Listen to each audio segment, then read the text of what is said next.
തിരുബീപ്പിങ്ങാടി കോട്ടത്തറ പഞ്ചായത്ത് കുളത്തിൽ 5 വയസ്സുകാരനെ മരണപ്പെട്ട നിലയിൽ കണ്ടെത്തി. വ്യാഴാഴ്ച ഉച്ചയോടെയാണ് സംഭവം. അരിക്കാഞ്ചിറ സ്വദേശി മേലെപ്പുറത്ത് വളപ്പിൽ ഷിഹാബിന്റെ മകൻ ഷഹസിൻ ആണ് മരിച്ചത്.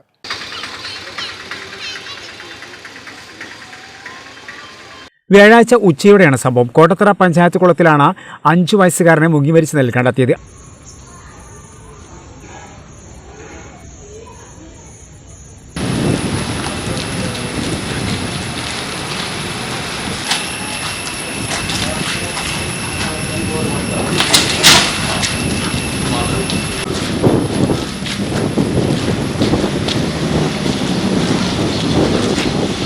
അരിക്കാഞ്ചിറ സ്വദേശി മേലെപ്പുറത്ത് വളപ്പിൽ ഷിഹാബുദ്ദീൻ ഷാഹിദ ദമ്പതികളുടെ മകൻ ഷഹസിൻ ആണ് മരണപ്പെട്ടത്. മൃതദേഹം ജില്ലാ ആശുപത്രി മോർച്ചറിലേക്ക് മാറ്റി.